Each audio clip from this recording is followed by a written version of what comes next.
আসসালামু আলাইকুম। চলে আসলাম নতুন একটা ভিডিও নিয়ে। অনেক দিন পর ঘোড়ার গাড়ি চোখে পড়লো।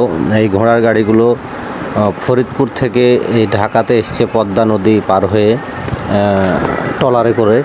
এরা সম্ভবত যাইতেছে, ধান কাটার মৌসুম চলতেছে, ধান তোলার জন্য যাইতেছে এরা। তো একটা জিনিসই মাথায় আসলো যে কিছু কিছু পরিবার এখনও আছে যারা ঘোড়ার গাড়ির উপর নির্ভরশীল, ঘোড়ার গাড়ি দিয়ে ফ্যামিলি চালায়। দেখুন, সেজন্য আমি ভিডিওটি তুলে ধরলাম। আসলে মানুষের জীবন কত কষ্টকর, কত কষ্ট করে মানুষ জীবন জীবিকা তাগিতে ওপার থেকে এপার বোর্ডে করে এসছে ঘোড়ার গাড়ি নিয়ে। দেখুন, আসলে এই কষ্টগুলো একমাত্র এই সিচুয়েশনে যারা থাকে তারাই বুঝতে পারে যে কষ্টটা কতখানি।